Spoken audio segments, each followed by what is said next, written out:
बिघनु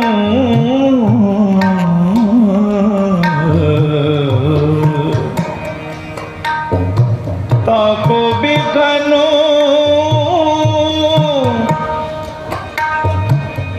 ताको बिघनु ना को लगे ताको बिघनु ताको बिघनु न को लागे जो सतगुर अपने राखे जो सतगुर अपने राखे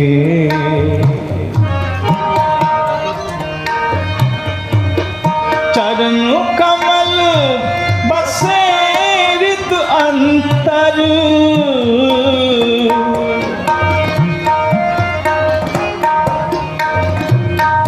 चरण कमल बसे रित अंतर अमृत हर रस चाखे अमृत हर रस चाखे तू मेरो साथे दाता प्रभु जियो तू मेरो साहे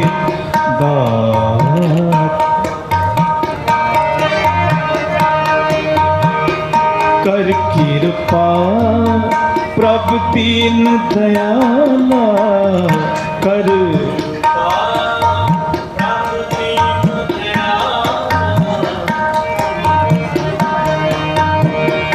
कर कृपा प्रभु दीन दयाला गुण गाओ रंग राता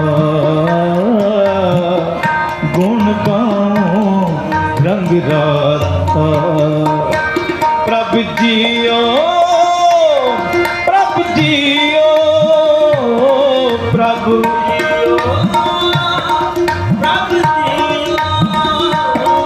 प्रभु जियो प्रभु जियो तू मेरो साहिब दाता तू मेरो साहिब दाता प्रभु जियो तू मेरो साहिब दाता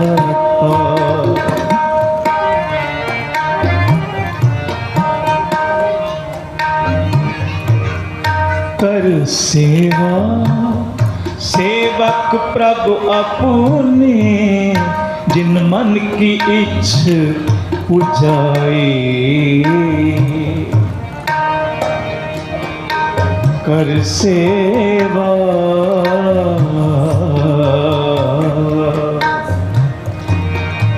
कर सेवा सेवक प्रभु अपने निधम बनी सारे मगरे ने सा रे मापा माधा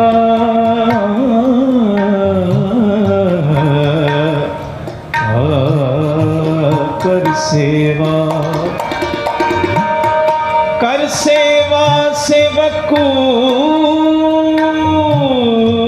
प्रभु अपने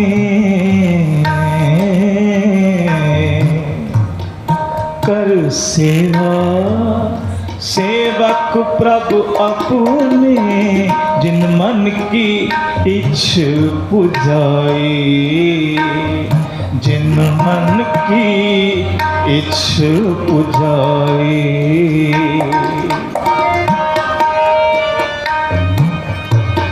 नानक दास पाके बलिहार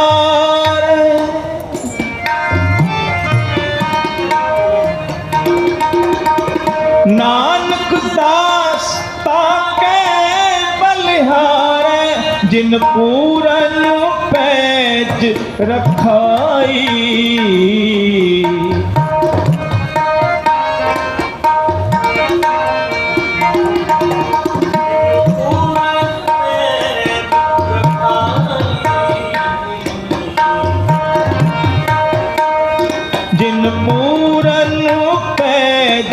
रखाई।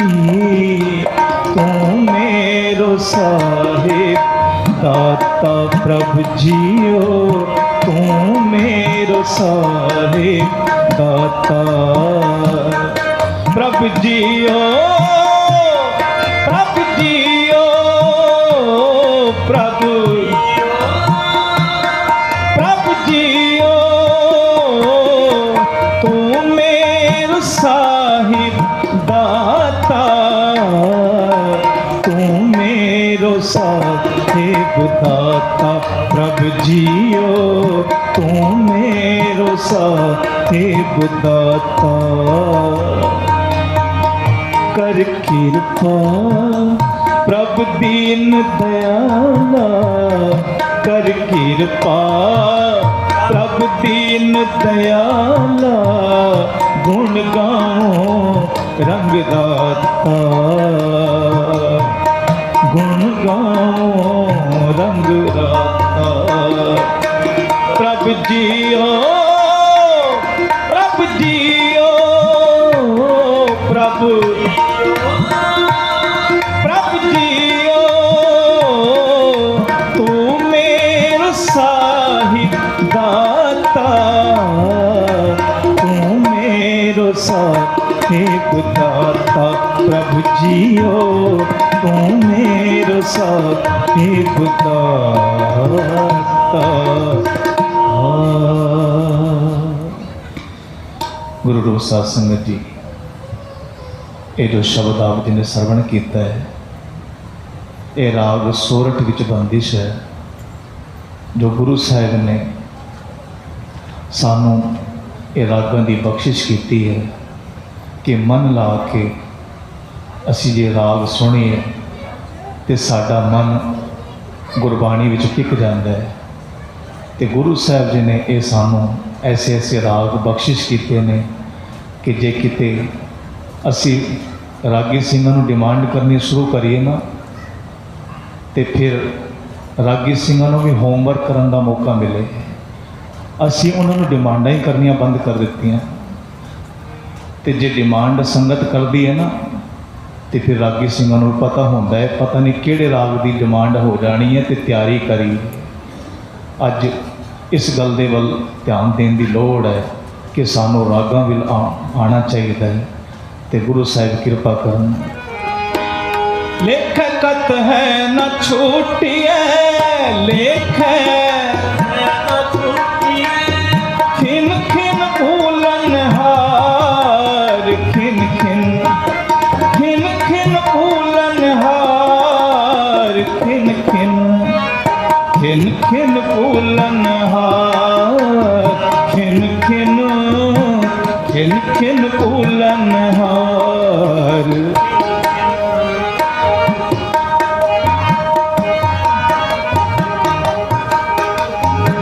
बख्शनहार बख्श ले, बख्शनहार बख्श ले, नानक पार उतार, खिन खिन नानक पार उतार, खिन खिन खिन खिन भूलन हार, खिन खिन खिन खिन भूलन हार, खिन खिन। बड़ा तेरा दरबार सच्चा तुर तखत, सिर शाह पातशाह ने चल चौर छत।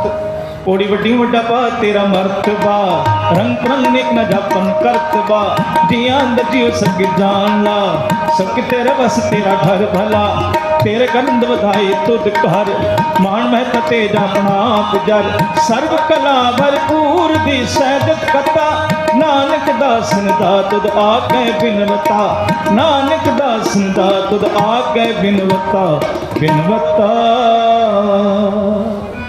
बड़ी उठी हूँ वड्डा पार तेरा बख्शा, रंग करने न जा प्रकटबा, जिया दजियो सब जाना, सब तेरा बस तेरा कर भला, तेरे पर आनंद बधाई तुझ पर मान ते जापना जर सरकला भरपूर दिसे कथा नानक दास दास तुझा गए बिनवता। श्लोक पवन गुरु पाणी पिता माता धरत महत दिवस रात दोए दाई दाया खिलै सगल जगत चंगियां आईयां बुरियां आईयां वाचै धर्म हदूर करमी आपो अपनी के नेड़े के दूर जिन्ने नाम ते आया गए मसक्कत काल नानक ते मुख उजले केती छुट्टी नाल जिन्ने नाम ते आया गए मसक्कत हाल नानक ते मुख उजले केती छुट्टी नाल। वाहिगुरु जी का खालसा वाहिगुरु जी की फतेह। ਧੰਨ ਧੰਨ ਸਤਿਗੁਰੂ ਸਾਹਿਬ ਸ੍ਰੀ ਗੁਰੂ ਗ੍ਰੰਥ ਸਾਹਿਬ ਮਹਾਰਾਜ ਜੀ ਦੀ ਪਾਵਨ ਪਵਿੱਤਰ ਨਿੱਘੀ ਗੋਦ ਅੰਦਰ ਜੁੜ ਬੈਠੇ ਗੁਰੂ ਕਾ ਖਾਲਸਾ ਸਾਧ ਸੰਗਤ ਜੀ ਧੰਨਤਾ ਦੇ ਜੋ ਗੁਰੂ ਵਡਭਾਗੇ ਜੋ ਸਤਿਗੁਰੂ ਜੀ ਦੀ ਬਾਰਗਾਹ 'ਚ ਬੈਠ ਕਰਕੇ ਰੱਬੀ ਗੁਰਬਾਣੀ ਦੇ ਕੀਰਤਨ ਬੜੇ ਪਿਆਰ ਨਾਲ ਸਰਵਣ ਕਰ ਰਹੇ ਸੀ। ਸੇਵਾ ਨਿਭਾ ਰਹੇ ਸਨ ਸਤਿਕਾਰਯੋਗ ਭਾਈ ਸਾਹਿਬ ਭਾਈ ਅਜੀਤ ਸਿੰਘ ਭਾਈ ਕੁਲਵੀਰ ਸਿੰਘ ਜੀ। ਹੁਣ ਸਮਾਂ ਹੈ ਇਸ ਪਾਵਨ ਸਥਾਨ ਦੀ ਮਰਿਆਦਾ ਅਨੁਸਾਰ ਚੱਲ ਰਹੇ ਲੜੀਵਾਰ ਗੁਰ ਇਤਿਹਾਸ ਦੀ ਕਥਾ ਦੀ ਸੇਵਾ ਨਿਭਾ ਰਹੇ ਹਨ ਸਿੰਘ ਸਾਹਿਬ ਗਿਆਨੀ ਬਲਦੇਵ ਸਿੰਘ ਜੀ ਹੈਡ ਗ੍ਰੰਥੀ ਗੁਰਦੁਆਰਾ ਨਾਨਕ ਪਿਆਰ ਸਾਹਿਬ। ਆਓ ਬੜੇ ਹੀ ਪਿਆਰ ਸਰਕਾਰ ਸਾਹਿਬ ਬੈਠ ਕਰਕੇ ਚੱਲ ਰਹੇ ਪਾਵਨ ਪਵਿੱਤਰ ਇਤਿਹਾਸ ਦੀ ਕਥਾ ਬੜੇ ਪਿਆਰ ਸਾਹਿਬ ਸਰਵਣ ਕਰੀਏ ਜੀ। ਵਾਹਿਗੁਰੂ ਜੀ ਕਾ ਖਾਲਸਾ ਵਾਹਿਗੁਰੂ ਜੀ ਕੀ ਫਤਿਹ।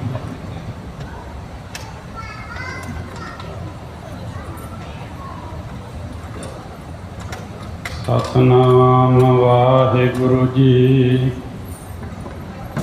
ਗੁਰੂ ਨਾਨਕ ਪਦ ਪੰਕਜ ਬੰਦਨ ਪਦ ਪੰਕਜ ਬੰਦਨ ਸਿਮਰਨ ਗਦ ਦੁਖ ਨਿਕੰਦਨ ਅਮਰਦਾਸ ਹਿਰਦੈ ਨਿਤ ਧਿਆਵੋ ਹਿਰਦੈ ਨਿਤ ਧਿਆਵੋ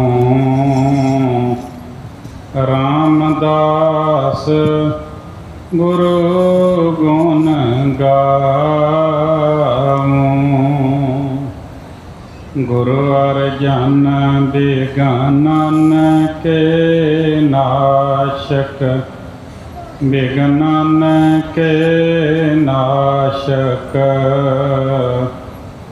ਹਰ ਗੋਬਿੰਦ ਸ਼ੁਭ ਸਮਤ ਪ੍ਰਕਾਸ਼ਕ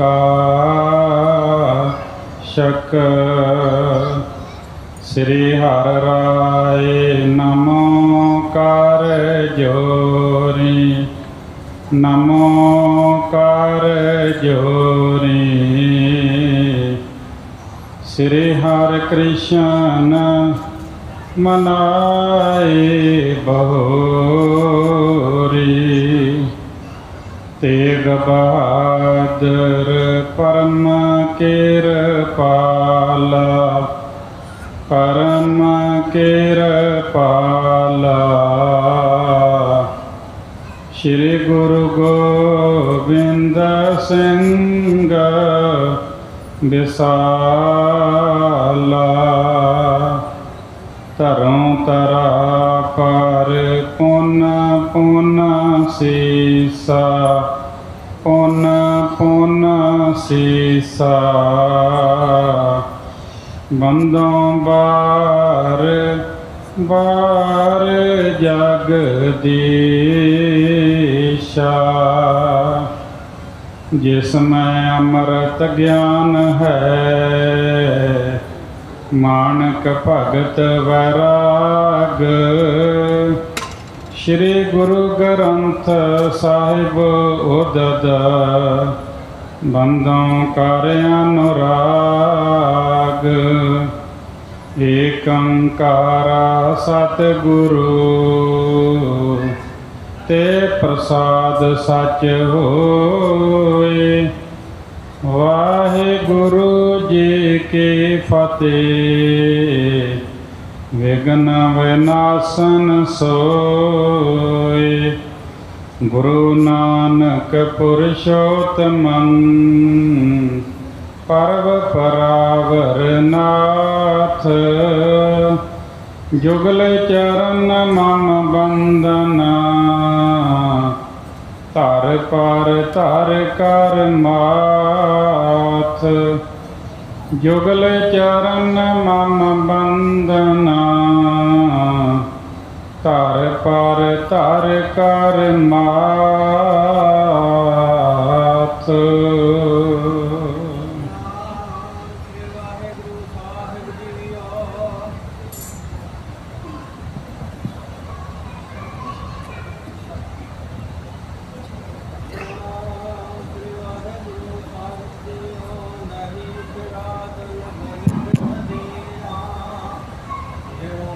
जतन अनक मैं कीना काजी कोट बार जग फिरो।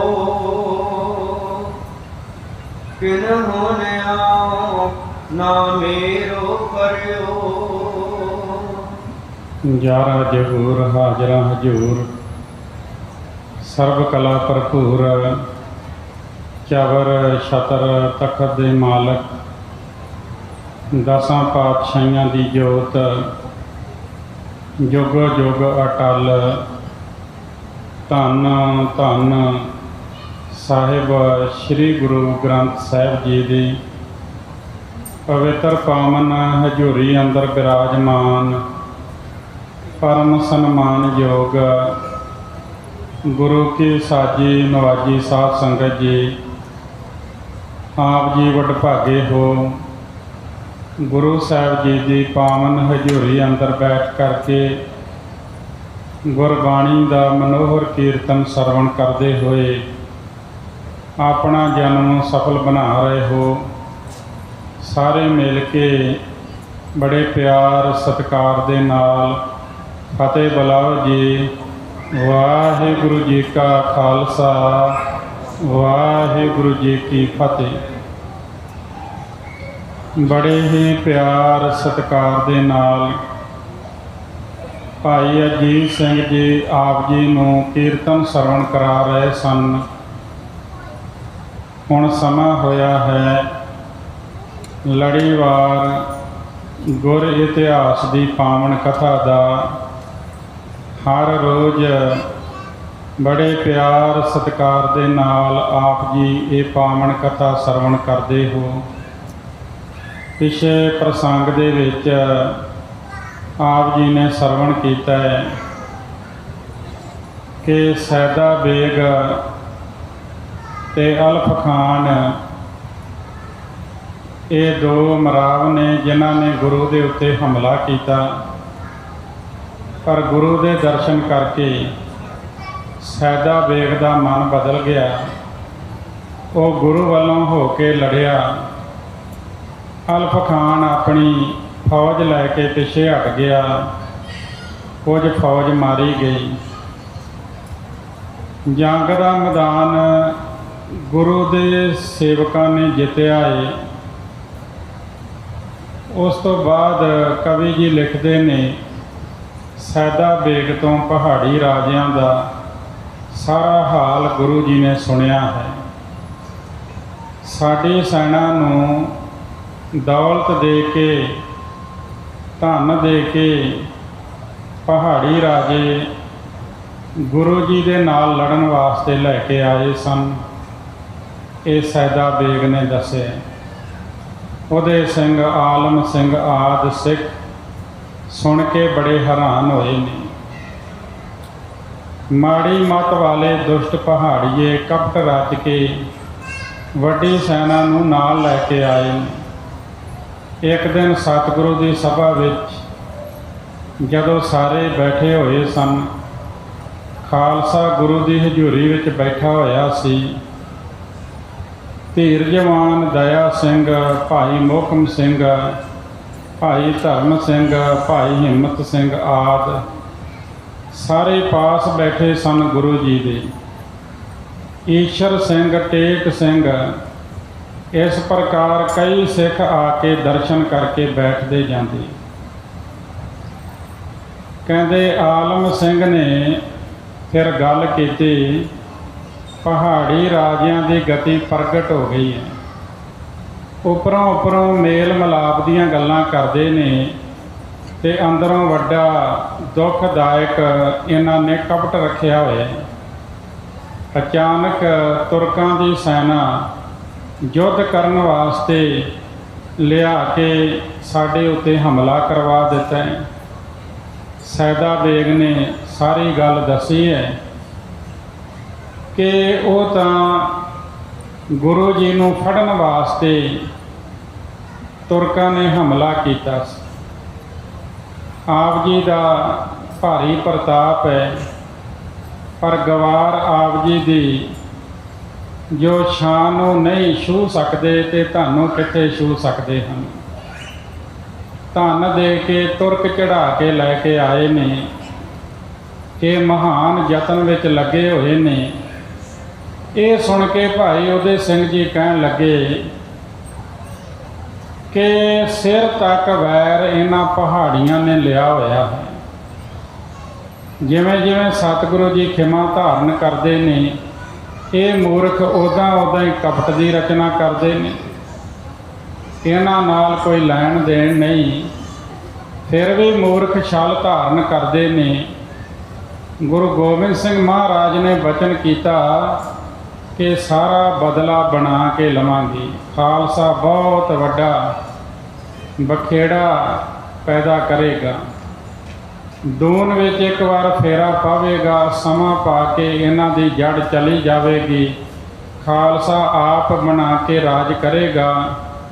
ਹੁਣ ਵੀ ਸੁੱਖ ਦੇ ਨਾਲ ਨਹੀਂ ਸੌਣ ਦਿਆਂਗੇ। ਪਿੰਡਾਂ ਦੀ ਖੇਤੀ ਦੀ ਕਈ ਕਰ ਦਿਆਂਗੇ। ਖੜਕ ਕੇਤ ਭਾਵ ਅਕਾਲ ਪੁਰਖ ਸਾਡੇ ਸਹਾਇਕ ਹਨ। ਕੌਣ ਫੜ ਸਕਦਾ ਹੈ, ਕੌਣ ਮਾਰ ਸਕਦਾ ਹੈ। ਪਹਿਲਾਂ ਮੇਲ ਵੀ ਇਹਨਾਂ ਨੇ ਕੀਤਾ ਸੀ, ਫਿਰ ਮੂਰਖਾਂ ਨੇ ਬੜਾ ਵੱਡਾ ਕਪਟ ਧਾਰਨ ਕੀਤਾ। ਸਾਡਾ ਖਾਲਸਾ ਇਹਨਾਂ ਕੋਲੋਂ ਬਦਲਾ ਜ਼ਰੂਰ ਲਵੇਗਾ। ਨਿਤ ਮਾਰ ਕੇ ਰਾਜ ਤੇਜ ਇਹਨਾਂ ਦਾ ਨਾਸ਼ ਕਰ ਦਿਆਂਗੇ। ਸਤਿਗੁਰੂ ਜੀ ਨੇ ਮੁਖ ਤੋਂ ਏਜਾਂ ਫਰਮਾਇਆ, ਜਿਸ ਨੂੰ ਸੁਣ ਕੇ ਸਾਰਾ ਮਹਾਨ ਪੰਥ ਪ੍ਰਸੰਨ ਹੋ ਗਿਆ। ਸਿੱਖਿਆ ਦੇ ਲਾਇਕ ਇਹ ਪਹਾੜੀਏ ਕਿੱਥੇ ਨੇ? ਜਦ ਮਾਰਾਂਗੇ ਇਹ ਮੂਰਖ ਸੁਧਰਨਗੇ। ਮੂਰਖ ਗੰਢ ਪਵੇ ਮੋਹ ਮਾਰ। ਕਹਿੰਦੇ ਦਿਨ ਸਮੇਤ ਰਾਤ ਬਤੀਤ ਕੀਤੀ, ਸਵੇਰ ਹੋਈ ਤੇ ਰਣਜੀਤ ਨਗਾਰਾ ਵਜਾਇਆ। ਸਿੰਘਾਂ ਨੇ ਘੋੜਿਆਂ ਤੇ ਕਾਠੀਆਂ ਪਾਈਆਂ, ਕਮਰ ਕਸੇ ਕੀਤੇ, ਬੰਦੂਕਾਂ ਸੰਭਾਲੀਆਂ। ਖਾਲਸਾ ਸ਼ਿਕਾਰ ਖੇਡਣ ਵਾਸਤੇ ਚੜ੍ਹ ਪਿਆ। ਦੂਨ ਵਿੱਚ ਬਹੁਤ ਦੂਰ ਤੱਕ ਗਏ। ਨਗਾਰੇ ਦੀ ਧੁਨ ਨੂੰ ਸੁਣ ਕੇ ਪਹਾੜੀਏ ਚੱਲ ਆਉਂਦੇ ਸਨ। ਜਿਹੜੇ ਭੇਟਾ ਅਰਪਣ ਕਰਕੇ ਬੇਨਤੀਆਂ ਕਰਦੇ, ਉਹਨਾਂ ਨੂੰ ਛੱਡ ਦਿੱਤਾ ਜਾਂਦਾ। ਉਹ ਆਰਾਮ ਦੇ ਨਾਲ ਵੱਸਦਾ ਸੀ। ਜਿਹੜਾ ਅਧੀਨ ਹੋ ਜਾਂਦਾ, ਉਹਦੇ ਘਰ ਦੇ ਸਾਰੇ ਪਦਾਰਥ ਬਚ ਜਾਂਦੇ। ਜਿਹੜਾ ਅੱਗੇ ਆ ਕੇ ਮਿਲਦਾ ਨਹੀਂ, ਆਕੜ ਕੇ ਰਹਿੰਦਾ ਸੀ। ਰਾਜੇ ਭੀਮ ਚੰਦ ਦੀ ਸ਼ਕਤੀ ਦਾ ਅਹੰਕਾਰ ਕਰਦਾ ਸੀ। ਉਹਨੂੰ ਫਿਰ ਬੜੀ ਮਾਰ ਪੈਂਦੀ। ਬਹੁਤ ਸੰਕਟ ਦੇ ਕੇ ਉਹਨਾਂ ਦੇ ਖੇਤ ਜਿਹੜੇ ਸਨ ਉਜਾੜ ਦਿੱਤੇ ਜਾਂਦੇ। ਇਸ ਤਰ੍ਹਾਂ ਅਹੰਕਾਰ ਉਹਦਾ ਦੂਰ ਹੋ ਜਾਂਦਾ ਤੇ ਉਹ ਰਾਜੇ ਪਾਸ ਜਾ ਕੇ ਪੁਕਾਰ ਕਰਦਾ। ਦੀਨ ਹੋ ਕੇ ਅਰਦਾਸ ਕਰਦੇ ਸਨ। ਇਹ ਸਾਰੇ ਪਹਾੜੀ ਰਾਜੇ ਸੁਣ ਕੇ ਬੜੇ ਗੁੱਸੇ ਵਿੱਚ ਆਉਂਦੇ ਸਨ, ਪਰ ਡਰਦੇ ਸਨ। ਦੁਬਾਰਾ ਲੜਨ ਦੀ ਹਿੰਮਤ ਨਹੀਂ ਸੀ ਉਹਨਾਂ ਦੇ ਵਿੱਚ। क्योंकि बहुत सूरबीर उन्होंने पहले ही मारे गए। केसरी चंद आदि जुझारू भी मार दिता, फिर भी सतगुरु जी नाल युद्ध करके तृप्त नहीं हुई। तुरकां दा दल अणगिणत लैके आ गए, हज़ारां दा मरण मारन हो गया। ਸਿੰਘਾਂ ਦਾ झगड़ा किसी प्रकार भी खत्म ना होया। 1-2 महीने बीत गए। खालसा नित शिकार खेडण वास्ते चढ़दे। कहते कई पिंड उजाड़ दिते, कईयां दी अपने समझ के प्रतिपालना की। खेती वंडाउण वास्ते भी सिख रहिंदे सन। नेड़े नेड़े दे जिहड़े पिंड सन वो ईन मनदे सन। वो सारी प्रजा हाला भरन लग पई। उस समय वो खुशी खुशी वसन लग पे सन। ते प्रति दिन प्रति गुरु का बड़ा उच्चा प्रताप वधदा जांदा सी।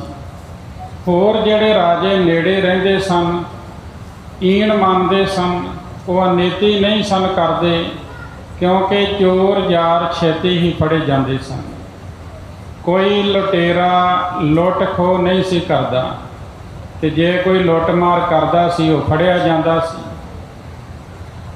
कहंदे बड़ा वड्डा दुख पाउंदा सी। ये वेख के राजे चिंता विच दुख पाउंदे सन कि गुरु खालसे दा तेज वधदा जांदा है। एक दिन सतगुरु जी अपनी सभा सहित उच्चे स्थान ते बैठे सन। सुंदर चौर झुल रहे गुरु साहिब जी दे सीस ते। हज़ारां सिख दर्शन कर रहे हैं। एक ब्राह्मण जिहड़ा कि बड़ा दीन अते दुखी सी, वो चल के आया। उन्हें उच्ची रो के कहा, हे प्रभु तुसी हिंदू धर्म की धुजा हो, तुसी दीन दयाल हो, तुहाडीआं भुजां विच वड्डी शक्ति है। सब थावां तो मैं निराश हो के आया, आप जी दे पास आया, मेरे नाल वड्डा अन्याय होया है। दुष्ट पखंडी पठान ने मैनू बड़ा दुख दिता है। जब थोड़ी जी दुख भरी धुन सतगुरु जी ने सुनी तो दया दे खजाने ने आग्या की। कहते कि ये जिहड़ा ब्राह्मण है दुखी हो के क्यों बोलदा है, इसनों किसने मारिया है?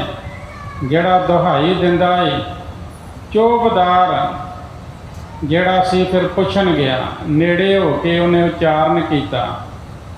हुशियारपुर दे नेड़े एक बसी नाम का पिंड है, उत्थे विनाश बुद्धि वाले पठान रहिंदे हन। मैं मुकलावा लैके अपनी इस्त्री का डोला अपने घर वाल लैके जा रहा सी। उस पठान ने मेरी इस्त्री नूं वेख लिया ते खो के अपने घर दे अंदर दाखल हो गए। मैं उच्ची उच्ची पकार की ते अपने आदमियों तो फड़वा के मैनू बड़ा मरवाया। इस वास्ते मैं बहुत लोगों के पास गया, जिथे किथे तुरकां नूं मैं धन भी दिता है। मेरी फरियाद किते भी अपण नहीं दिती। जिवें जिवें अनेकां यतन कीते, काजी कोतवाल दे पास गया, किसी ने मेरा न्याय नहीं किया। ते हुण मैं आप जी दे कोल आया। किस तरह इहदी फरियाद सुन के सतगुरु साहिबजादा अजीत सिंह जी की ड्यूटी लाउंदे हन। वो किस तरह इस ब्राह्मण की घरवाली नूं लिया के इस दे हवाले करते हैं, और जिहड़ा पठान जिन्हें एक कुकर्म किया उन्होंने भी सज़ा दी जाती। ये प्रसंग अगे आ रहा है। प्यार सत्कार दे नाल सरवण करो। एक बार उच्चारण करो जी सतनाम वाहिगुरु जी। लख के गुर हिंदन सर मोर, परम दुखी आयो इस ठोर। हिंदुआं दे श्रोमणी गुरु जान के मैं परम दुखी हो के आप जी दे पास आया हाँ जी। सब बिरतंत सुन के हट गऊ, गुरु समीप माने देवत पैऊ। सारा बिरतांत सुन के चौबदार मुड़ आया ਗੁਰੂ ਜੀ ਪਾਸ ਬੇਨਤੀ ਕਰਨ ਲੱਗਾ ਹੈ ਜੀ। सोन द्विज को तब निकट बुलायो, हाथ जोड़ गुर सन्मुख आयो। ਗੁਰੂ ਜੀ ਨੇ ਬ੍ਰਾਹਮਣ ਦੀ ਗੱਲ ਸੁਣ ਕੇ ਉਸ ਨੂੰ ਆਪਣੇ ਕੋਲ ਬੁਲਾਉਣਾ ਕੀਤਾ ਹੈ ਤੇ ਉਹ ਹੱਥ ਜੋੜ ਕੇ ਗੁਰੂ ਦੇ ਸਾਹਮਣੇ ਆਇਆ ਹੈ ਜੀ। छीनी दारा सकल बरतंता, करे सुनावन पुन भगवंता। ਜੋ ਇਸਤਰੀ ਹੋਣ ਦਾ ਸਾਰਾ ਬਿਰਤਾਂਤ ਸੀਗਾ, ਫਿਰ ਉਸ ਬ੍ਰਾਹਮਣ ਨੇ ਸਤਿਗੁਰੂ ਜੀ ਨੂੰ ਸੁਣਾਇਆ ਹੈ ਜੀ। सिर प्रभ कह अब त्रय को पाऊ, नित मैं द्वार अगर जड़ जाऊं। ਸਤਿਗੁਰੂ ਜੀ ਹੁਣ ਮੈਂ ਆਪਣੀ ਇਸਤਰੀ ਨੂੰ ਕਿਸ ਤਰ੍ਹਾਂ ਪ੍ਰਾਪਤ ਕਰਾਂਗਾ, ਕਿਸ ਤਰ੍ਹਾਂ ਛਡਾਵਾਂਗਾ, ਨਹੀਂ ਤੇ ਦਰਵਾਜ਼ੇ ਦੇ ਅੱਗੇ ਸੜ ਕੇ ਮਰ ਜਾਵਾਂਗਾ ਜੀ। जीवन धर्म नहीं अब मेरा, तुम बिन जतन नहीं तो मेरा। ਹੁਣ ਜਿਉਂਦੇ ਰਹਿਣਾ ਮੇਰਾ ਧਰਮ ਨਹੀਂ ਹੈ, ਤੁਹਾਡੇ ਬਗੈਰ ਹੋਰ ਕੋਈ ਯਤਨ ਦਿਖਾਈ ਨਹੀਂ ਦਿੰਦਾ ਜੀ। सुन कल के तार तीरज दीन, जरो न दुख चिंता करहीना। ਇਹ ਸੁਣ ਕੇ ਕਲਗੀਆਂ ਵਾਲੇ ਪਾਤਸ਼ਾਹ ਨੇ ਧੀਰਜ ਦਿੱਤਾ ਹੈ। ਕਹਿੰਦੇ ਸੜਨ ਦੀ ਕੋਈ ਲੋੜ ਨਹੀਂ, ਦੁੱਖ ਚਿੰਤਾ ਕਰਨੀ ਵੀ ਹੀਣੀ ਗੱਲ ਹੈ ਜੀ। करे जतन तव धारा हेत, जो क्यों कर ले देहन केत। ਤੁਹਾਡੀ ਇਸਤਰੀ ਵਾਸਤੇ ਅਸੀਂ ਯਤਨ ਕਰਦੇ ਹਾਂ, ਜਿਵੇਂ ਕਿਵੇਂ ਕਰਕੇ ਅਸੀਂ ਆਪ ਜੀ ਦੀ ਇਸਤਰੀ ਤੁਹਾਡੇ ਘਰ ਪਹੁੰਚਾ ਦੇਵਾਂਗੇ ਜੀ। जिस सिंध पुत्र विशाल बुलायो, सुनत हुक्म को पित टिग आयो। ਉਸੇ ਵੇਲੇ ਆਪਣੇ ਵੱਡੇ ਸਾਹਿਬਜ਼ਾਦੇ ਬਾਬਾ ਅਜੀਤ ਸਿੰਘ ਜੀ ਨੂੰ ਬੁਲਾਇਆ। ਉਹ ਪਿਤਾ ਜੀ ਦਾ ਹੁਕਮ ਸੁਣ ਕੇ ਤੇ ਉਹਨਾਂ ਦੇ ਪਾਸ ਆਇਆ ਹੈ ਜੀ। पूर्ण अवस्था जिस तन सो है, जन हर जन सुत अब मन को है। ਜਿਹਦੀ ਜਵਾਨੀ ਦੀ ਉਮਰ ਹੈ, ਬੜੀ ਸ਼ੋਭ ਰਹੀ ਹੈ, ਮਾਨੋ ਅਰਜਨ ਦਾ ਜਿੱਦਾਂ ਪੁੱਤਰ ਅਭਿਮਨੂ ਉਹ ਅਰਜਨ ਦੇ ਸਾਹਮਣੇ ਬੜਾ ਸ਼ੋਭਾ ਪਾਉਂਦਾ ਸੀ, ਇੱਦਾਂ ਸਾਹਿਬਜ਼ਾਦਾ ਅਜੀਤ ਸਿੰਘ ਗੁਰੂ ਸਾਹਿਬ ਜੀ ਦੇ ਸਨਮੁਖ ਗੁਰੂ ਪਿਤਾ ਦੀ ਆਗਿਆ ਮੰਨ ਕੇ ਹੱਥ ਜੋੜ ਕੇ ਖਲੋਤਾ ਹੋਇਆ ਸ਼ੋਭਾ ਪਾ ਰਿਹਾ ਹੈ ਜੀ। अर्घस पर जह अंग लगाए, अधकस पूत सुंदरी जाए। ਤਲਵਾਰ ਢਾਲ ਜਿਹਦੇ ਸਰੀਰ ਦੇ ਨਾਲ ਲੱਗੀ ਹੋਈ ਹੈ, ਪੂਜਨੀਕ ਮਾਤਾ ਸੁੰਦਰੀ ਜੀ ਦਾ ਇਹ ਵੱਡਾ ਪੁੱਤਰ ਹੈ ਜੀ। सकल कुटुंब मोद प्रोदायन, मित्रन सुखद सतरन कन कायक। ਸਾਰੇ ਪਰਿਵਾਰ ਨੂੰ ਪ੍ਰਸੰਨਤਾ ਦੇਣ ਵਾਲਾ ਹੈ, ਮਿੱਤਰਾਂ ਨੂੰ ਸੁੱਖ ਦਿੰਦਾ ਸੀ ਤੇ ਵੈਰੀਆਂ ਨੂੰ ਦੁੱਖ ਦਿੰਦਾ ਸੀ ਜੀ। जबल बलोचन जुत विस्तारा, पित के गुण यार तन अनुहारा। ਕਹਿੰਦੇ ਚੰਚਲ ਨੈਣ ਵੱਡੇ ਵੱਡੇ ਸਨ, ਜਿਹਨੂੰ ਆਪਾਂ ਕਹਿੰਦੇ ਨੇ ਮੋਟੀਆਂ ਮੋਟੀਆਂ ਅੱਖਾਂ। ਆਪਣੇ ਪਿਤਾ ਜੀ ਵਰਗੇ ਗੁਣ ਅਤੇ ਆਪਣੇ ਪਿਤਾ ਜੀ ਵਰਗਾ ਸਰੀਰ ਹੈ ਜੀ। सभा मजार गुरु टिग आयो, उडगन रासस समदर छायो। ਸਾਹਿਬਜ਼ਾਦਾ ਅਜੀਤ ਸਿੰਘ ਸਭਾ ਵਿੱਚ ਗੁਰੂ ਜੀ ਦੇ ਪਾਸ ਆਏ। ਤਾਰਿਆਂ ਰੂਪ ਸਮੂਹ ਸਿੱਖਾਂ ਨੂੰ ਗੁਰੂ ਜੀ ਸੂਰਜ ਤੇ ਸਾਹਿਬਜ਼ਾਦਾ ਅਜੀਤ ਸਿੰਘ ਚੰਦਰਮਾ ਵਾਂਗ ਦਿਖਾਈ ਦੇ ਰਹੇ ਹਨ ਜੀ। पिता गुरु के पग कर नमो, सादर बैठ गयो तेह समो। ਗੁਰੂ ਪਿਤਾ ਦੇ ਚਰਨਾਂ ਉੱਤੇ ਨਮਸਕਾਰ ਕਰਕੇ ਉਸ ਸਮੇਂ ਬੜੇ ਆਦਰ ਦੇ ਨਾਲ ਬੈਠ ਗਿਆ ਹੈ ਜੀ। सर्व सभा सद बंधन कीना, देख देख दिस मान सुलीना। ਫਿਰ ਸਾਰੀ ਸਭਾ ਨੇ ਆਦਰ ਦੇ ਨਾਲ ਵੰਦਨਾ ਕੀਤੀ ਹੈ। ਉਹਨਾਂ ਵੱਲ ਵੇਖ ਵੇਖ ਕੇ ਉਹਨਾਂ ਦੀਆਂ ਨਮਸਕਾਰਾਂ ਪ੍ਰਵਾਨ ਕਰ ਲਈਆਂ ਹਨ ਜੀ। ਇੱਕ ਸਪੂਤ ਕੋ ਹੁਕਮ ਬਖਾਨਾ ਲੈ ਹੋ ਸਿੰਘ ਸੰਗ ਕਰੋ ਪਿਆਲਾ। ਤੇ ਗੁਰੂ ਸਾਹਿਬ ਜੀ ਨੇ ਪੁੱਤਰ ਨੂੰ ਵੇਖ ਕੇ ਕਲਗੀਆਂ ਵਾਲੇ ਪਾਤਸ਼ਾਹ ਨੇ ਹੁਕਮ ਕੀਤਾ, ਕੁਝ ਸਿੰਘਾਂ ਨੂੰ ਨਾਲ ਲੈ ਕੇ ਜਾਓ ਤੇ ਪਿਆਨਾ ਕਰੋ ਜੀ। ਬੱਲੇ ਤੁਰੰਗਮ ਪਰ ਸਭ ਜੀਨਾ ਹਰ ਖਪਰੇ ਕਰ ਕੇ ਤਨ ਪੀਨਾ। ਕਹਿੰਦੇ ਬਲਵਾਨ ਘੋੜਿਆਂ ਉੱਤੇ ਸੁੰਦਰ ਕਾਠੀਆਂ ਪਵਾਓ, ਤੇਜ ਤੀਰ ਧਾਰਨ ਕਰਕੇ ਕਠੋਰ ਧਨੁਖ ਬਾਣ ਧਾਰਨ ਕਰੋ ਜੀ। ਜਿੰਜ ਕੋਤਕ ਛੀਨੀ ਕਲਦਾਰਾ ਦੋਹੇ ਦੀਨ ਦੀਨ ਲਖ ਮਾਰਾ। ਬ੍ਰਾਹਮਣ ਨੂੰ ਦੁੱਖ ਦੇ ਕੇ ਮੂਰਖ ਪਠਾਨ ਨੇ ਇਹਦੀ ਇਸਤਰੀ ਖੋਈ ਹੈ, ਸਾਡੇ ਨਾਮ ਦੀ ਇਸ ਨੇ ਦੁਹਾਈ ਦਿੱਤੀ ਹੈ ਜੀ। ਬਸੀ ਬਸੀ ਕਿਸ ਮੈਂ ਬਸੇ ਕਰ ਅਨਿਆਏ ਖੁਸ਼ੀ ਜਤ ਹੱਥੇ। ਕਹਿਣ ਲੱਗੇ ਕਿ ਮੈਨੂੰ ਦੀਨ ਜਾਣ ਕੇ ਉਸ ਨੇ ਮਾਰਿਆ, ਇਹ ਗੱਲ ਬ੍ਰਾਹਮਣ ਨੇ ਆਖੀ ਹੈ। ਆਪ ਮੇਰੀ ਹਮਾਇਤ ਕਰੋ, ਇਹ ਬੇਨਤੀ ਕੀਤੀ ਹੈ। ਬਸੀ ਨਾਮ ਦੀ ਇੱਕ ਬਸਤੀ ਹੈ, ਬਸੀ ਨਗਰ ਦਾ ਨਾਂ ਤੇ ਬਸੀ ਭਾਵ ਬਸਤੀ। ਉਥੇ ਉਹ ਦੁਸ਼ਟ ਰਹਿੰਦਾ ਏ, ਅਨਿਆਂ ਕਰਕੇ ਲੋਕਾਂ ਦੇ ਨਾਲ ਪਹਿਲਾਂ ਲੋਕਾਂ ਨੂੰ ਦੁੱਖ ਦਿੰਦੇ ਤੇ ਫਿਰ ਉਹਨਾਂ ਉੱਤੇ ਖੁਸ਼ੀ ਸਹਿਤ ਹੱਸਦਾ ਹੈ ਜੀ। ਆਨੋ ਦਿਜ ਕੀ ਤ੍ਰਿਆ ਸਮੇਤ ਔਜਕ ਕੇ ਰੂ ਜਾਏ ਨਕੇਤ। ਤੇ ਸਤਿਗੁਰੂ ਜੀ ਕਹਿਣ ਲੱਗੇ, ਉਸ ਦੁਸ਼ਟ ਨੂੰ ਬ੍ਰਾਹਮਣ ਦੀ ਇਸਤਰੀ ਦੇ ਸਮੇਤ ਇੱਥੇ ਲੈ ਕੇ ਆਵੋ।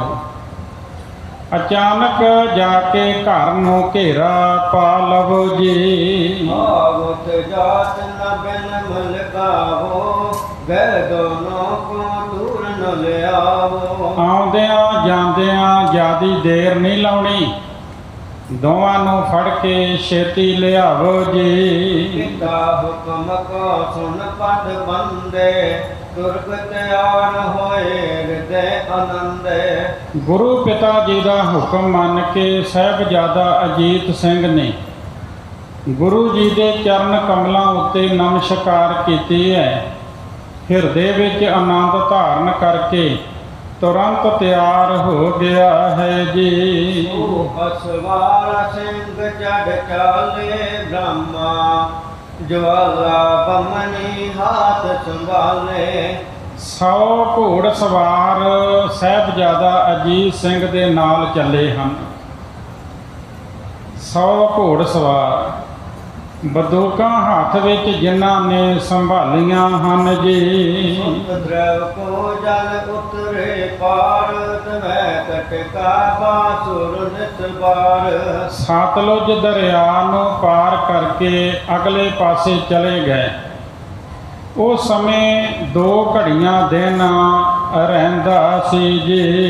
ਇਕਰ ਸੰਗ ਲੈ ਨਿਤ ਮੈਂ ਚਾਲੇ ਗ੍ਰਾਮ ਗ੍ਰਾਮ ਤੇ ਨਰੇ ਨਿਕਾਲੇ। ਬ੍ਰਾਹਮਣ ਨੂੰ ਨਾਲ ਲੈ ਕੇ ਰਾਤ ਵਿੱਚ ਹੀ ਚਲੇ ਗਏ ਤੇ ਰਸਤਾ ਦੱਸਣ ਲਈ ਪਿੰਡਾਂ ਵਿੱਚੋਂ ਆਦਮੀ ਕੱਢ ਕੱਢ ਕੇ ਨਾਲ ਲੈਂਦੇ ਸਨ ਜੀ।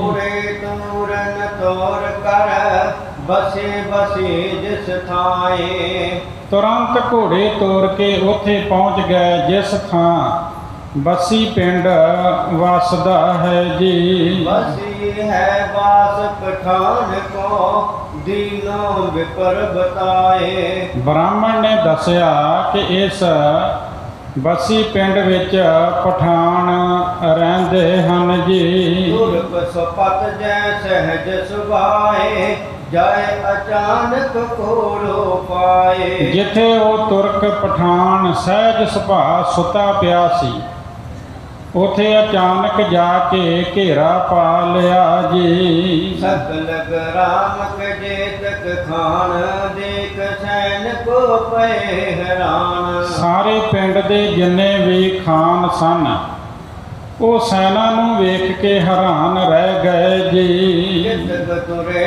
ਕੋ ਪੂਸ ਮਿਲਾ ਕੇ ਕੇਤਕ ਦਾਮ ਪਾਏ ਕਰ ਪਾਗੇ। ਕਈ ਲੁਕ ਗਏ, ਕਈ ਪੁੱਛਣ ਲੱਗੇ, ਕਈ ਦਾ ਪਾ ਕੇ ਭੱਜ ਗਏ ਜੀ। ਕੇਤਕ ਕਹਿਓ ਨਾ ਦੋਸ ਹਮਾਰੋ, ਦੁਖੀ ਤਜੋ ਕਹੋ ਕੈ ਮਾਰੋ।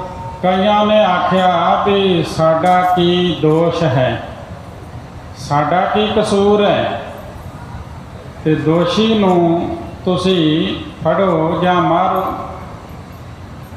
ਸਾਨੂੰ ਕੋਈ ਇਤਰਾਜ਼ ਨਹੀਂ ਹੈ ਜੀ। ਜਿਸ ਹੁਣ ਆਕੇ ਸਸਰ ਖਾਇਓ, ਗਏ ਪਠਾਨ ਸੰਬੰਧ ਚਲਾਇਓ। ਕਿਸੇ ਨੇ ਵੀ ਅੱਗੇ ਸ਼ਸਤਰ ਨਾ ਚੁੱਕਿਆ, ਪਠਾਨ ਨੂੰ ਫੜ ਲਿਆ ਤੇ ਬੰਨ ਕੇ ਨਾਲ ਲੈ ਲਿਆ ਜੀ।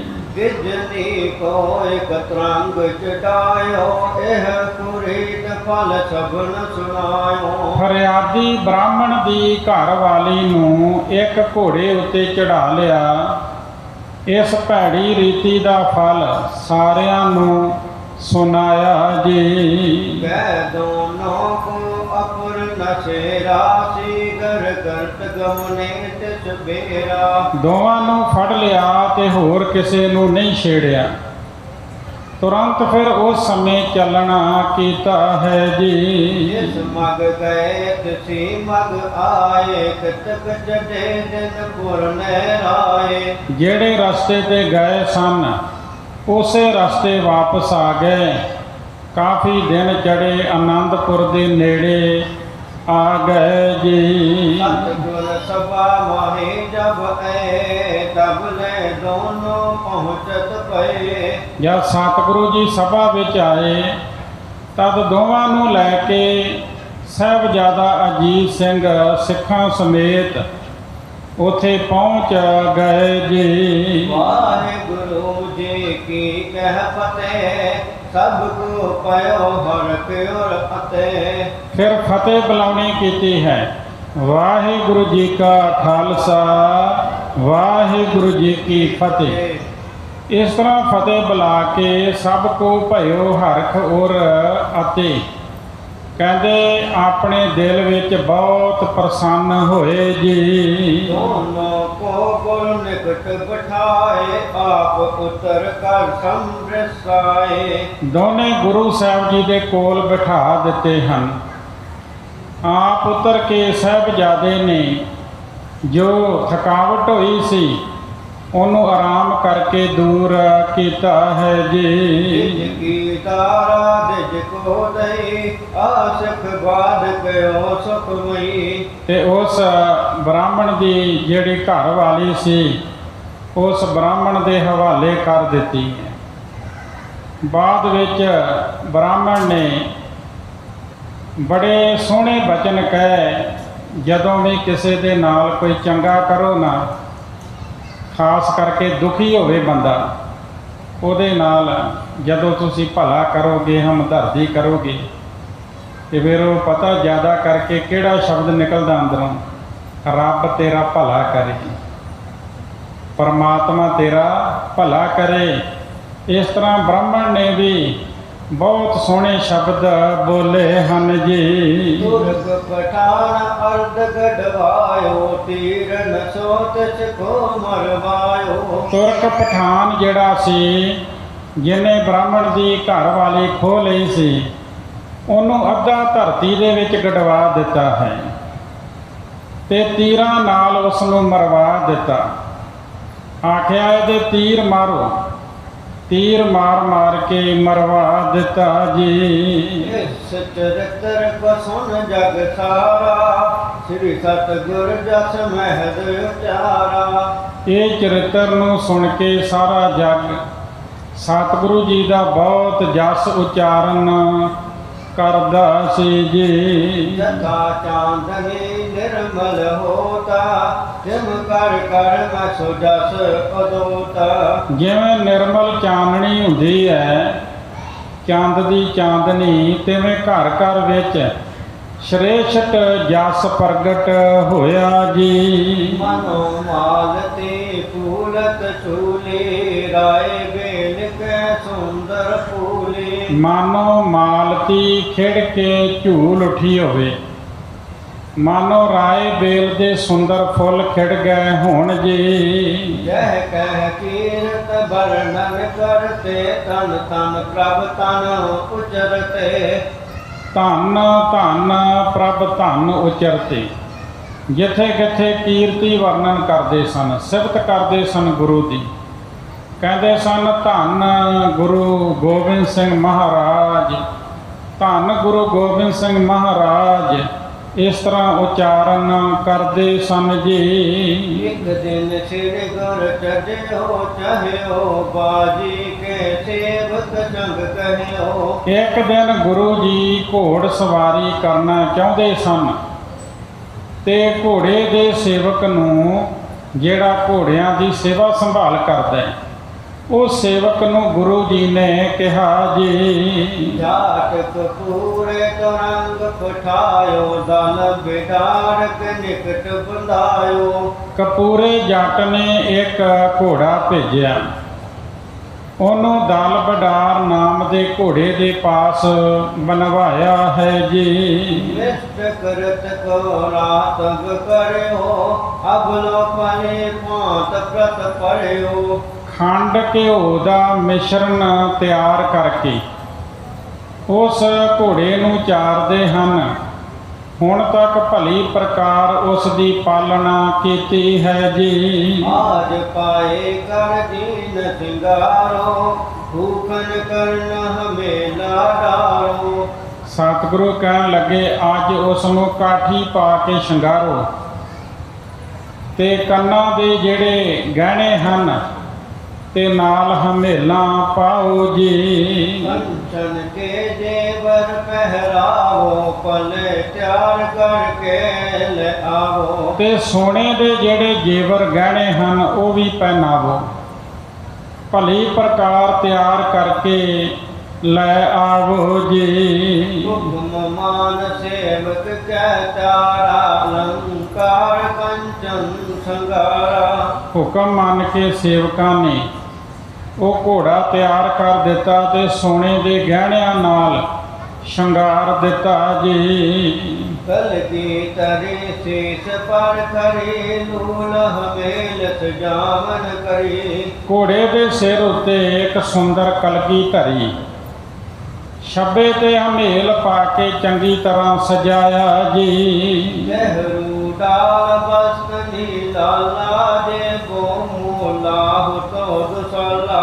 ਪੈਰੂ ਪਾ ਕੇ ਉੱਤੇ ਸੁੰਦਰ ਦਸ਼ਾਲਾ ਪਾਇਆ, ਜਿਹੜਾ ਬਹੁਤ ਕੀਮਤੀ ਸੀ ਉਹ ਦਸ਼ਾਲਾ ਪਾਇਆ ਜੀ। ਅੰਗ ਰੇਸ਼ਮੀ ਐ ਚਨਕੀਨ ਦੋਨੋਂ ਚਾਰਜ ਕਾਬਨ ਪੀਨਾ।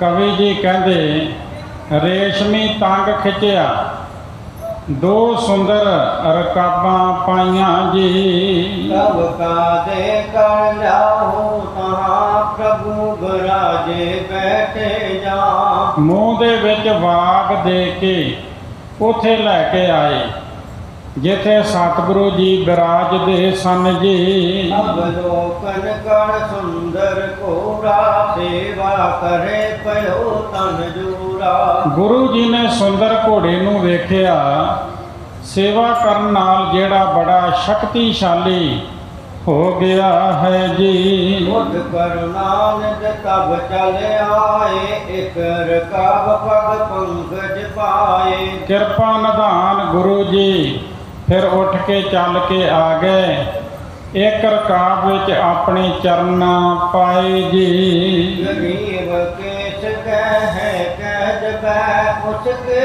ਉਪਰ ਚੜ ਪੈ ਤਬੈ। ਘੋੜੇ ਦੀ ਧੌਣ ਦੇ ਵਾਲਾਂ ਨੂੰ ਫੜ ਕੇ ਜਦ ਉਛਲੇ ਤਾਂ ਘੋੜੇ ਉੱਪਰ ਸਵਾਰ ਹੋ ਗਏ ਜੀ। ਉਸਰੇ ਪੂਰਾ ਬਲ ਕੋ ਪਰਿਓ ਨੇ ਆਸਨ ਬਲ ਸ੍ਰੀ ਪ੍ਰਭ ਥਰਿਓ। ਤੇ ਘੋੜਾ ਜਿਹੜਾ ਸੀ ਉਹ ਉਛਲ ਗਿਆ ਤਾਂ ਨੂੰ, ਤੇ ਜਦ ਘੋੜਾ ਉਛਲਿਆ ਸਤਿਗੁਰੂ ਜੀ ਕਾਠੀ ਤੇ ਨਾ ਬੈਠ ਸਕੇ। ਕਹਿੰਦੇ ਨੈ ਆਸਨ ਪਰ ਸ਼੍ਰੀ ਪ੍ਰਭ ਥਿਰਿਓ, ਤੇ ਧਰਤੀ ਉੱਤੇ ਡਿੱਗ ਕੇ ਖੜੇ ਹੋ ਗਏ ਜੀ। ਅਮਨੀ ਪਰ ਤਿਸ ਤੇ ਤਿਰ ਕਰੇ, ਦਾਨ ਪੁਜਾ ਚਟਕ ਬਹੁ ਕਰੇ। ਧਰਤੀ ਤੇ ਡਿੱਗ ਕੇ ਜਦੋਂ ਖੜੇ ਹੋਏ, ਸੱਜੀ ਬਾਂਹ ਗੁਰੂ ਦੀ ਝਟਕਾ ਖਾ ਗਈ ਜੀ। ਛੱਡੇ ਬਹੁਲ ਪੀੜਾ ਕੁਸ ਪਈ, ਤੇ ਤਰਮਾਲ ਸੰਗ ਬੰਦ ਦਈ। ਘੋੜੇ ਤੇ ਤਾਂ ਫਿਰ ਸਵਾਰ ਹੋ ਗਏ ਗੁਰੂ ਜੀ, ਪਰ ਬਾਂਹ ਦੇ ਵਿੱਚ ਕੁਝ ਦਰਦ ਆ ਗਈ। ਇੱਕ ਸਫੇਦ ਰੁਮਾਲ ਦੇ ਨਾਲ ਬਾਂਹ ਬੰਨ੍ਹ ਦਿੱਤੀ ਹੈ ਜੀ। ਰਿਤਮ ਤਰੰਗ ਤੋਰ ਕਰ ਚਾਲਾ, ਫੇਰ ਅਫੇਰਸ ਤੇਜ ਵਿਸਾਲਾ। ਪਹਿਲਾਂ ਘੋੜਾ ਤੋਰ ਕੇ ਚੱਲ ਪਏ, ਫਿਰ ਉਸ ਨੂੰ ਬਹੁਤ ਤੇਜ਼ ਫੇਰਿਆ ਜੀ। ਬਹੁਤ ਵਾਇ ਕਰ ਕਲੇ ਮੁੰਡਾਇਓ, ਹੁਣ ਜਨਨੀ ਮੰਦਰ ਪ੍ਰਭ ਆਇਓ। ਬਹੁਤ ਦੌੜਾ ਕੇ ਘੋੜਾ ਭਜਾ ਕੇ ਤੇ ਫਿਰ ਕੁਦਵਾਇਆ ਹੈ। ਫਿਰ ਆਪਣੇ ਮਾਤਾ ਜੀ ਦੇ ਘਰ ਸਤਿਗੁਰੂ ਜੀ ਆਏ ਹਨ ਜੀ। ਉਤਰ ਤਰੰਗ ਤੇ ਅੰਤਰ ਬਰੇ, ਮਾਤਾ ਨਿਕਟ ਬੈਠ ਬਹੁ ਕਰੇ। ਘੋੜੇ ਤੋਂ ਉਤਰ ਕੇ ਅੰਦਰ ਪ੍ਰਵੇਸ਼ ਕਰ ਗਏ ਤੇ ਮਾਤਾ ਗੁਜਰੀ ਜੀ ਪਾਸ ਬੈਠ ਗਏ ਜੀ। ਗੁਰ ਸਪੂਤ ਪਰ ਦ੍ਰਿਸ਼ਟ ਪਸਾਰੇ, ਅਤ ਪ੍ਰਹੇਰਤ ਹੈ ਬਲਿਹਾਰੀ। ਮਾਤਾ ਜੀ ਗੁਰੂ ਜੀ ਦੇ ਉੱਤੇ, ਗੁਰੂ ਪੁੱਤਰ ਦੇ ਉੱਤੇ, ਕਿਉਂਕਿ ਗੁਰੂ ਹੈ ਨਾਲੇ ਮਾਤਾ ਜੀ ਦਾ ਪੁੱਤਰ ਹੈ, ਮਾਤਾ ਨੇ ਸਾਰੇ ਸਰੀਰ ਨੂੰ ਦੇਖਣਾ ਕੀਤਾ ਹੈ। ਅਤੀ ਪਿਆਰੇ ਪੁੱਤਰ ਨੂੰ ਵੇਖ ਕੇ ਮਾਤਾ ਬਲਿਹਾਰ ਜਾਂਦੀ ਹੈ ਜੀ। ਮੁਖ ਕੋ ਪਿਕ ਸਕਨ ਪੁਨ ਪੇਖਾ, ਬੰਦਿਓ ਬਸਤਰ ਸਾਥ ਵਰੇਖਾ। ਮਾਤਾ ਜੀ ਨੇ ਗੁਰੂ ਪੁੱਤਰ ਨੂੰ ਵੇਖ ਕੇ, ਵੇਖਦਿਆਂ ਵੇਖਦਿਆਂ ਗੁਰੂ ਜੀ ਨੇ ਮੋਢਾ ਵੇਖਿਆ, ਇੱਕ ਬਾਂਹ ਨਾਲ ਕੱਪੜਾ ਬੰਨਿਆ ਹੋਇਆ ਵੇਖਿਆ ਹੈ ਜੀ। ਹੋਏ ਸੰਕਟ ਸਤ ਕੋ ਪੁਨ ਕਹਿਓ, ਇਹ ਕਿਆ ਪਾ ਬਸਤਰ ਬੰਦ ਰਹਿਓ। ਫਿਰ ਸ਼ੰਕਾ ਧਾਰ ਕੇ ਆਪਣੇ ਪੁੱਤਰ ਨੂੰ ਗੁਰੂ ਜੀ ਨੂੰ ਪੁੱਛਣਾ ਕੀਤਾ ਹੈ। ਕਹਿਣ ਲੱਗੇ ਇਹ ਕੀ ਹੋਇਆ ਹੈ, ਕੱਪੜਾ ਬੰਨ ਰੱਖਿਆ ਹੈ ਜੀ। ਹੈ ਕਸਲ ਸਭ ਦੇਹ ਤੁਮਾਰੇ, ਕੋ ਕਾਰਨ ਕਹੀਅਤ ਨਿਰਤਾਰੇ। ਪੁੱਤਰ ਤੁਹਾਡਾ ਸਰੀਰ ਤੇ ਠੀਕ ਹੈ ਨਾ, ਕੀ ਕਾਰਨ ਹੈ, ਕੱਪੜਾ ਕਿਉਂ ਬੰਨਿਆ ਹੈ, ਇਹ ਸਾਰਾ ਵਿਸਥਾਰ ਨਾਲ ਦੱਸੋ ਜੀ। ਹੁਣ ਜਨਨੀ ਤੇ ਕਹਿਓ ਕਿਰਪਾਲਾ, ਚੜਨ ਲਗੇ ਜਬ ਤਰੰਗ ਵਿਸਾਲਾ। ਆਪਣੀ ਮਾਤਾ ਜੀ ਤੋਂ ਸੁਣ ਕੇ ਕਿਰਪਾਲੂ ਸਤਿਗੁਰੂ ਜੀ ਨੇ ਦੱਸਿਆ। ਕਹਿਣ ਲੱਗੇ ਮਾਂ ਜੀ, ਇੱਕ ਬਹੁਤ ਬਲਵਾਨ ਘੋੜਾ ਹੈ, ਜਦੋਂ ਉਹਦੇ ਉੱਤੇ ਸਵਾਰੀ ਕਰਨ ਲੱਗੇ ਜੀ। ਉਸਰੇ ਬਲ ਤੇ ਪੁਜ ਅਟਕਾਈ, ਖਾਏ ਜੋਰ ਪੁਨ ਪੀਰ ਉਠਾਈ। ਜਦੋਂ ਉਹ ਬਲ ਦੇ ਨਾਲ, ਤਾਕਤ ਦੇ ਨਾਲ ਉਛਲਿਆ ਤਾਂ ਮੇਰੀ ਬਾਂਹ ਅਟਕ ਗਈ, ਜ਼ੋਰ ਆ ਜਾਣ ਕਰਕੇ ਥੋੜੀ ਦਰਦ ਹੋਈ ਜੀ। ਸੁਨ ਸੰਕਟ ਜਨਨੀ ਤਬ ਭਈ, ਬ੍ਰਿੰਦ ਸਮਗਰੀ ਸੰਚਨ ਕਈ। ਇਹ ਸੁਣ ਕੇ ਮਾਤਾ ਜੀ ਸੋਚਵਾਨ ਹੋ ਗਏ, ਸੋਚ ਵਿੱਚ ਪੈ ਗਏ। ਕਈ ਤਰ੍ਹਾਂ ਦੀ ਸਮੱਗਰੀ ਇਕੱਠੀ ਕੀਤੀ, ਪਰਮਾਤਮਾ ਦਾ ਧੰਨਵਾਦ ਕੀਤਾ ਕਿ ਇਹਨੇ ਵਿੱਚ ਹੀ ਤੋਂ ਕਸ਼ਟ ਟਾਲ ਦਿੱਤਾ ਹੈ। ਥੋੜੀ ਜਿਹੀ ਚੋਟ ਆਈ ਹੈ ਬਾਂਹ ਦੇ ਉੱਤੇ, ਤੇ ਇਸ ਤਰ੍ਹਾਂ ਮਾਤਾ ਜੀ ਨੇ ਬਹੁਤ ਦਾਨ ਪੁੰਨ ਕੀਤਾ ਹੈ, ਪਰਮਾਤਮਾ ਦਾ ਧੰਨਵਾਦ ਕਰਦੇ ਹੋਏ। ਜਦੋਂ ਕੁਝ ਲੋਕ ਲੈ ਕੇ ਜਾ ਰਹੇ ਨੇ, ਜਿਨ੍ਹਾਂ ਵਿੱਚ ਬ੍ਰਾਹਮਣ ਆਦਿ ਵੀ ਹਨ, ਤੇ ਸਿੱਖਾਂ ਨੇ ਪੁੱਛਿਆ ਕਿ ਇਹ ਕਿੱਥੇ ਲੈ ਕੇ ਜਾ ਰਹੇ ਹੋ? ਉਹ ਕਹਿਣ ਲੱਗੇ ਵੀ ਸਾਨੂੰ ਮਾਤਾ ਜੀ ਨੇ ਸਿਰ ਸਦਕਾ ਦਿੱਤਾ ਹੈ।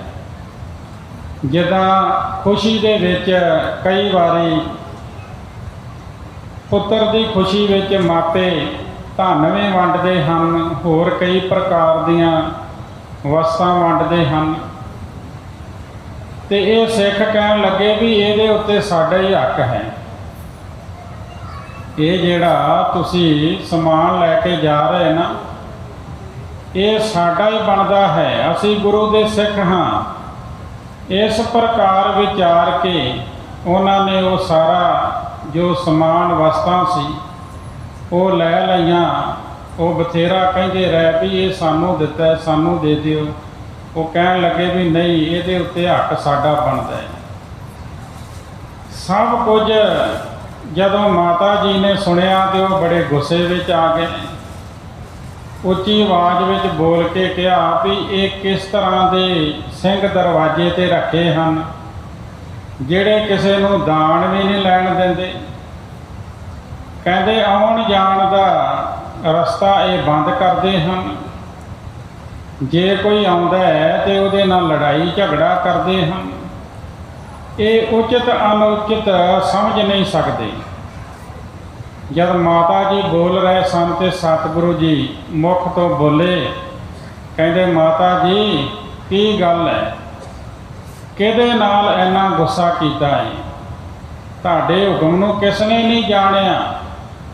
ਤੇ ਪੁੱਤਰ ਪਾਸੋਂ ਸੁਣ ਕੇ ਮਾਤਾ ਜੀ ਨੇ ਦੱਸਿਆ ਕਿ ਮੈਂ ਕੁਝ ਵਸਤੂਆਂ ਦਿੱਤੀਆਂ ਤੇ ਇਹਨਾਂ ਨੇ ਖੋਹ ਲਈਆਂ ਹਨ। ਨਿਸ਼ਾਂਗ ਹੋ ਕੇ ਐਸਾ ਉਪਦੇਸ਼ ਕੀਤਾ ਹੈ। ਸਤਿਗੁਰੂ ਜੀ ਨੇ ਸੁਣ ਕੇ ਉਹ ਸਾਰਾ ਕੁਝ ਜਿਹੜਾ ਸੀ ਉਹਨਾਂ ਨੂੰ ਦਵਾ ਦਿੱਤਾ। ਸਿੰਘਾਂ ਨਾਲ ਜਿਵੇਂ ਪ੍ਰਸੰਨ ਹੋਇਆ, ਕਿਵੇਂ ਬੋਲੇ ਤੇ ਕਿਵੇਂ ਉਹਨਾਂ ਮਾੜਾ ਵਤੀਰਾ ਕੀਤਾ, ਇਹ ਸਾਰੀ ਗੱਲ ਉਹਨਾਂ ਨੂੰ ਪੁੱਛੀ ਹੈ ਜਿਹੜੇ ਦਾਨ ਵਿੱਚ ਕੁਝ ਵਸਤੂਆਂ ਲੈ ਕੇ ਜਾ ਰਹੇ ਸਨ। ਤੇ ਗੁਰੂ ਸਾਹਿਬ ਜੀ ਕਹਿੰਦੇ ਵੀ ਉਹ ਇਹਨਾਂ ਨੂੰ ਦੇ ਦੇਵੇ, ਤੁਸੀਂ ਲੈ ਕੇ ਦਰਵਾਜ਼ੇ ਵਿੱਚ ਬਾਹਰ ਨਿਕਲੋ। ਜੇ ਫਿਰ ਸਿੱਖ ਉੱਥੇ ਪੁੱਛਣ ਤੇ ਉਹਨਾਂ ਨੂੰ ਕਹੋ ਸਤਿਗੁਰੂ ਜੀ ਨੇ ਆਗਿਆ ਕਰ ਦਿੱਤੀ ਹੈ ਕਿ ਤੁਸੀਂ ਲੈ ਕੇ ਜਾ ਸਕਦੇ ਹੋ। ਇਸ ਤਰ੍ਹਾਂ ਗੁਰੂ ਸਾਹਿਬ ਜੀ ਨੇ ਆਪ ਕਹਿ ਕੇ ਸਿੰਘਾਂ ਨੂੰ ਆਖਿਆ, ਭਾਈ ਸਾਡਾ ਹੁਕਮ ਹੈ, ਇਹਨਾਂ ਨੂੰ ਜਾਣ ਦਿਓ। ਨਹੀਂ ਤਾਂ ਸਿੰਘ ਇੰਨੀ ਕਰੜੀ ਪਹਿਰੇਦਾਰੀ ਕਰਦੇ ਸਨ ਗੁਰੂ ਦੇ ਦਰ ਦੇ ਉੱਤੇ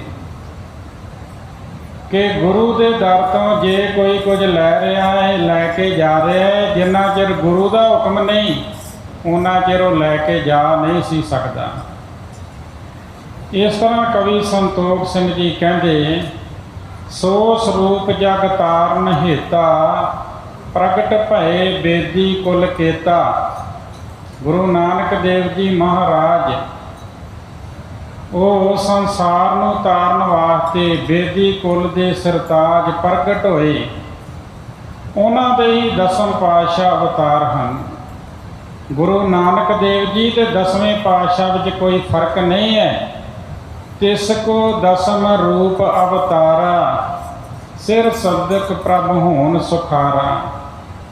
ਪ੍ਰਭੂ ਦੇ ਸੁਖਾਲੇ ਹੋਣ ਦਾ ਹੀ ਸਿਰ ਸਦਕਾ ਹੈ। ਇੱਥੇ ਕੋਈ ਲੋੜ ਨਹੀਂ ਹੈ ਜਿੱਦਾਂ ਹਿੰਦੁਸਤਾਨ ਦੇ ਲੋਕ ਆਪਣੇ ਪੁੱਤਰਾਂ ਤੋਂ ਵਾਰਨੇ ਕਰਦੇ ਹਨ ਤੇ ਵਾਰਨੇ ਕਰਕੇ ਦਿੰਦੇ ਨੇ, ਉਹਨੂੰ ਸਿਰ ਸਦਕਾ ਕਿਹਾ ਜਾਂਦਾ ਹੈ।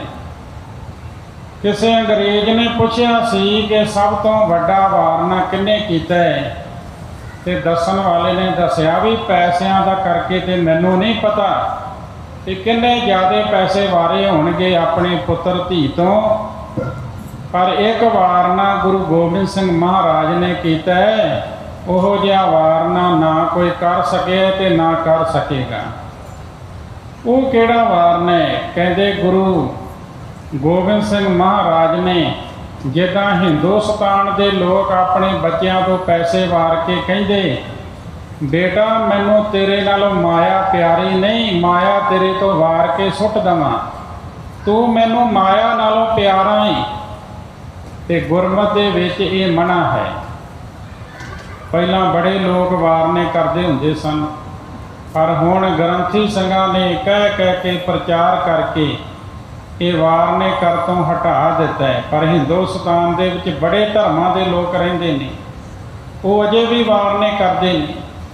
ਕਹਿੰਦੇ ਇਸੇ ਤਰ੍ਹਾਂ ਗੁਰੂ ਗੋਬਿੰਦ ਸਿੰਘ ਮਹਾਰਾਜ ਨੇ ਆਖਿਆ ਕਿ ਖਾਲਸਾ ਤੂੰ ਮੈਨੂੰ ਪੁੱਤਰਾਂ ਤੋਂ ਵੀ ਪਿਆਰਾ ਹੈ, ਇਸ ਵਾਸਤੇ ਮੈਂ ਤੇਰੇ ਤੋਂ ਆਪਣੇ ਪੁੱਤਰ ਵਾਰਦਾ ਹਾਂ। ਗੁਰੂ ਗੋਬਿੰਦ ਸਿੰਘ ਮਹਾਰਾਜ ਨੇ ਆਪਣੇ ਪੁੱਤਰਾਂ ਦਾ ਵਾਰਨਾ ਕਰ ਦਿੱਤਾ। ਇਹ ਸਭ ਤੋਂ ਵੱਡਾ ਵਾਰਨਾ ਨਾ ਕੋਈ ਕਰ ਸਕਿਆ ਤੇ ਨਾ ਕੋਈ ਕਰ ਸਕੇਗਾ। ਪੁੱਤਰਾਂ ਦਾ ਦਾਨੀ ਤੇ ਸਰਬੰਸ ਦਾਨੀ ਜੇ ਕੋਈ ਹੋਇਆ ਉਹ ਗੁਰੂ ਗੋਬਿੰਦ ਸਿੰਘ ਮਹਾਰਾਜ ਜੀ ਹੋਏ ਹਨ। ਤੇ ਇਹ ਕਵਿਤਾ ਬੜੇ ਸੋਹਣੇ ਢੰਗ ਦੇ ਨਾਲ ਕਵੀਸ਼ਰ ਸਿੰਘ ਆਪ ਜੀ ਨੂੰ ਸਰਵਣ ਕਰਾਉਂਦੇ ਹਨ। ਗੁਰੂ ਗੋਬਿੰਦ ਸਿੰਘ ਵਰਗਾ ਨਾ ਕੋਈ ਹੋਇਆ ਤੇ ਨਾ ਕੋਈ ਹੋਣਾ। ਤੇਲੇ ਜਾਤ ਅਪਰ ਕੋ ਭਾਉਣ ਤਬੇ ਖਾਲਸਾ ਹੋਵਤ ਕੌਣ। ਇਮ ਵਿਚਾਰ ਸਗਰੇ ਹਰ ਖਾਏ ਇਸ ਬਿਦ ਕੇਤਕ ਦਿਵਸ ਬਤਾਏ। ਸਮੇਂ ਅਨੁਸਾਰ ਸਮਾਪਤੀ ਹੈ। ਹੋਈਆਂ ਬੇਅੰਤ ਭੁੱਲਾਂ ਦੀ ਖਿਮਾ। ਫਤਿਹ ਬੁਲਾਓ ਜੀ। ਵਾਹਿਗੁਰੂ ਜੀ ਕਾ ਖਾਲਸਾ ਵਾਹਿਗੁਰੂ ਜੀ ਕੀ ਫਤਿਹ।